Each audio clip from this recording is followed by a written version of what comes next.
बातमी मुंबईत नाही 5 ते 6 तासांच्या विश्रांतीनंतर मुंबईत रिमझिम पावसाला आता सुरुवात झालेली आहे।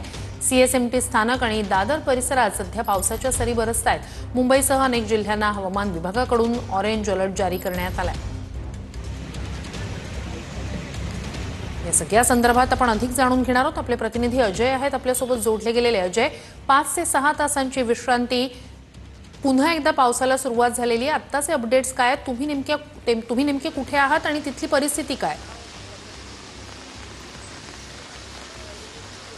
नक्कीच श्रुती, काही तासांच्या विश्रांतीनंतर मुंबईमध्ये पुन्हा एकदा पाऊस सुरू झालेला आपल्याला पाहायला मिळत आहे। सध्या मी दक्षिण मुंबईमधील छत्रपती शिवाजी महाराज टर्मिनल या ठिकाणी आहे, जिथे पावसाने जोर पकडलेला आपल्याला दिसतोय। सध्या जरी मध्यम स्वरूपाचा पाऊस असला तरी काही वेळापूर्वी मोठ्या प्रमाणात पाऊस जो आहे तो त्याने जोर पकडला होता। खरं तर छत्रपती शिवाजी महाराज टर्मिनलवरून मध्य रेल्वे वाहतूक जी आहे ती मोठ्या प्रमाणात होत असते।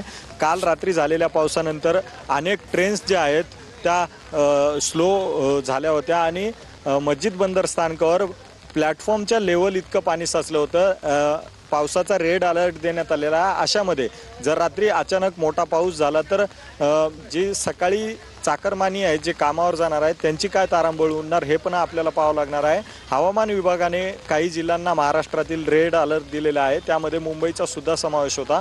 अशामध्ये जर मुंबईमध्ये मोठ्या प्रमाणात पाऊस झाला तर समुद्रामध्ये भरतीसुद्धा येऊ शकते। त्यासाठी इथून गेटवेच्या जवळ पोलिसांनी बॅरिकेडिंग केलेली आहे। मरीन ड्राईव्हच्या परिसरामध्ये पण बॅरिकेडिंग केलेली आहे।